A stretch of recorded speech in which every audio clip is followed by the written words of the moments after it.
સનાતનમાં આપણે હિન્દુ ધર્મમાં 4 નવરાત્રિઓ છે. એમાં તમે જુઓ તો પહેલી નવરાત્રિ આસો મહિનાની, નકર મહિનો છેલ્લો છે, પણ આ શારદીય નવરાત્રિ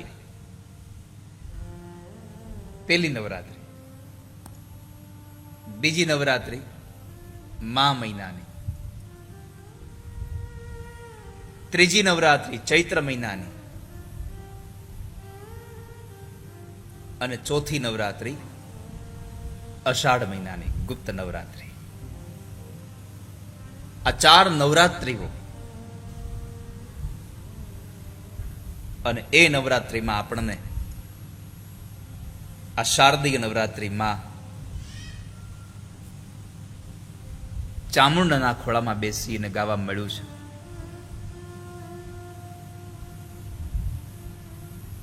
માએ આ સર્જન કર્યું.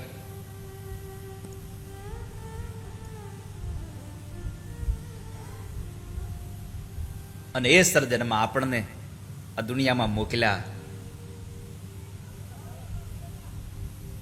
આપણને ક્યારેક ક્યારેક વિચાર આવે કે આ માએ, કારણ કે દેવ ભાગવતમાં લખ્યું છે, બ્રહ્મા, વિષ્ણુ અને મહેશને આ સૃષ્ટિ રચવાની, આ સૃષ્ટિના સર્જનની અને સૃષ્ટિના સંહારની કોઈ જવાબદારી આપી હોય તો મા જગદંબા પરાંબાએ આપી છે કે જાઓ દુનિયાનું સર્જન કરો, દુનિયાનું પાલન કરો અને યથા યોગ્ય સમયે દુનિયાનો સંહાર કરો.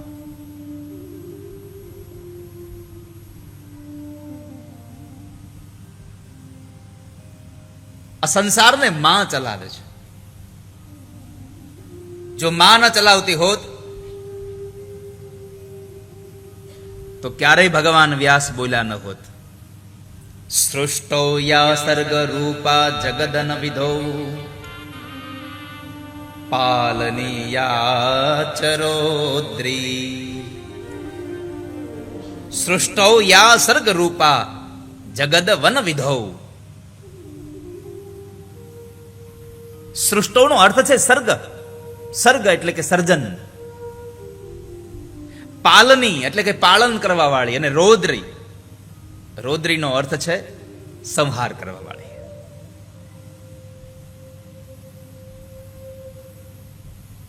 मां इस सृष्टि के सर्जन में आप जो उत्पत्ति रूपा हो,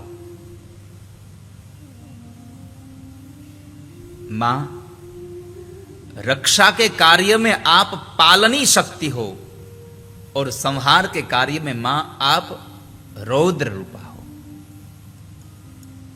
આ 3 રૂપ માં જગદંબા તારા, મહાકાલી, મહાલક્ષ્મી અને મહાસરસ્વતી.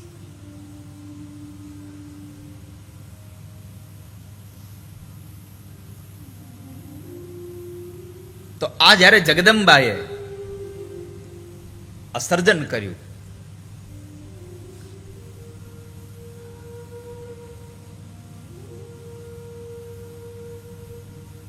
અને એને કેવા રંગો ભર્યા છે.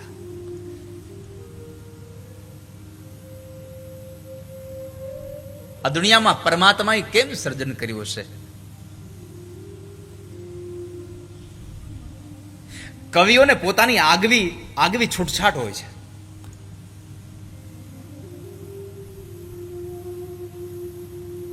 કોઈ કહે છે કળા તે અજબ રચી કીર્તાર,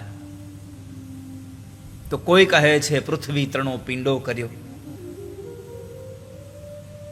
બધાને પોતાની અલગ અલગ કલમ ચાલે, પણ જયંત પાઠક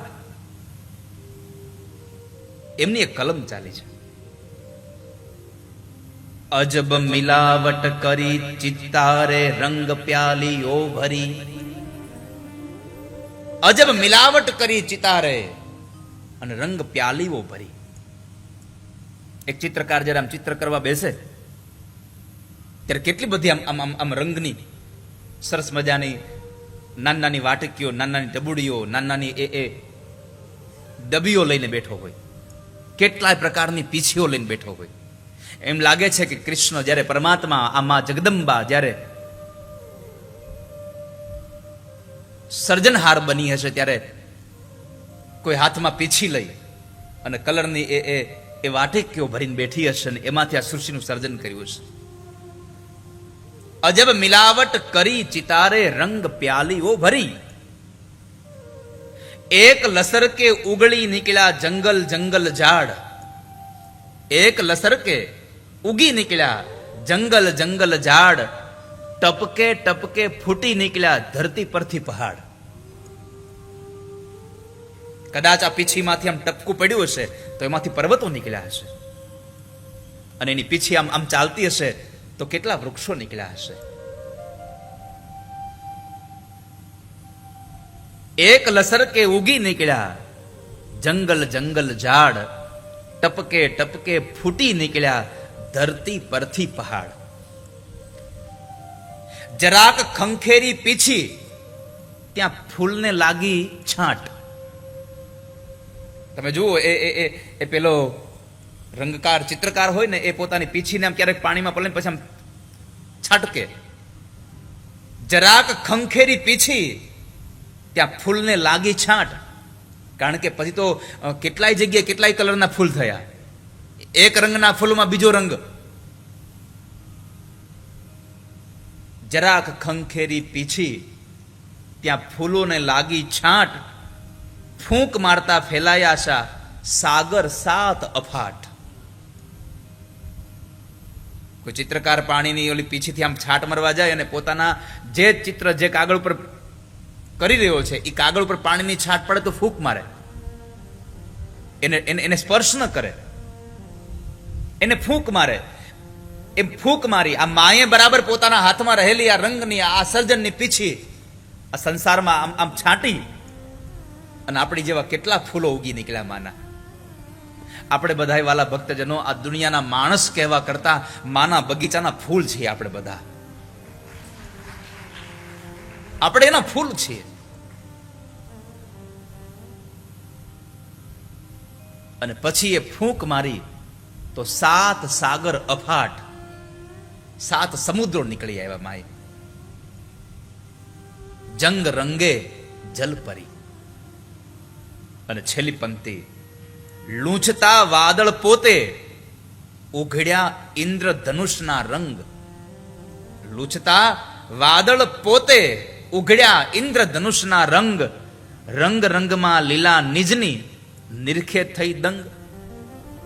અજબ મિલાવટ કરી ચિતારે રંગ પ્યાલીઓ ભરી છે. પરમાત્માએ મા જગદંબાએ આ સર્જન કર્યું ને એમાં આપણને મા દુર્ગાએ મોકલ્યા છે.